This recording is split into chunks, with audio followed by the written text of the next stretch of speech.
राम। राम विषय बे शब्द, हाथ काट कर रख दूंगा अगर ये नाम समझ आ जाए तो। कितनी दिक्कत होगी पता है अगर राम समझ आ जाए तो। भाई राम राम तो कह लोगे पर राम सा दुख भी सहना होगा। पहली चुनौती ये होगी कि मर्यादा में रहना होगा, और मर्यादा में रहना मतलब कुछ खास नहीं कर जाना है, बस त्याग को गले लगाना है और अहंकार जगाना है। अब अपने राम लला के खातिर इतना न कर पाओगे, अरे शबरी का जूठा खाओगे तो पुरुषोत्तम कहलाओगे। काम क्रोध से भीतर रहकर तुमको शीतल बनना होगा। बुद्ध भी जिसके छाव में बैठे ऐसा पीपल बनना होगा। ये सब वह भी शून्य में रहकर प्यारे, तभी तुमको पता चलेगा थे कितने अद्भुत राम हमारे। तो सबको राम पता ही होगा, घर के बड़ों ने बताया होगा। तो बताओ अरे पता है तुमको क्या है राम? या हाथ धनुष तरकश में बाण, या वन में जिन्होंने किया गुजारा, या कैसे रावण मारा? लक्ष्मण जिनको कहते भैया, जिनकी पत्नी सीता मैया।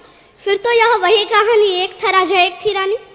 क्या सच में तुमको राम पता है, या वो भी आके हम बताए? या तुम लोगों के नाम जपो में पहले सा आराम नहीं, या तुम लोगों के नाम जपो में पहले सा आराम नहीं। इस जबरदस्ती के जय श्री राम में सब कुछ है, बस राम नहीं। अरे पल पल हंसना भी है और पल पल रोना भी है राम।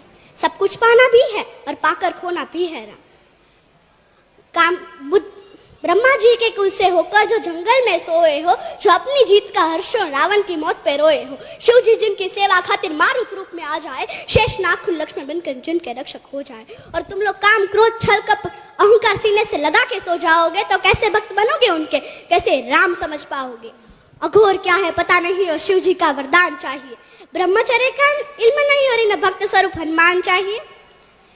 भगवा क्या है क्या ही पता, पर लहराना सबको होता है। भगवा क्या है वही जाने जो भगवा ओढ़ है सोता है। राम समझना है ना तुमको?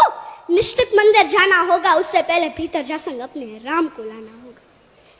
अवधपुरी का उत्सव था, सबने खूब मनाया, कोई कसर नहीं छोड़ा, क्योंकि मेरे राम आए हैं।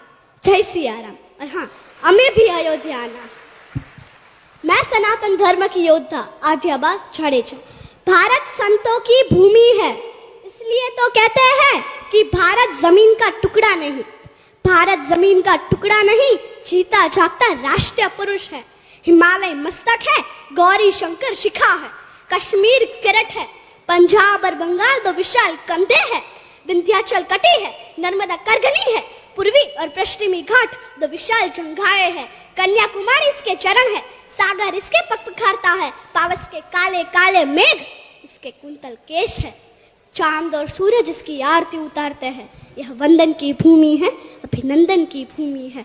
यह वंदन की भूमि है, अभिनंदन की भूमि है। इसका कंकर कंकर शंकर है, इसका बिंदु बिंदु गंगा जल है। हम जिएंगे तो इसके लिए, हम मरेंगे तो इसके लिए, और मरने के बाद भी यदि गंगा में बहती हुई हमारी अस्थियों को यदि कोई कान लगा कर सुनेगा तो केवल एक ही आवाज सुनाई देगी, भारत माता की जय, भारत माता की जय।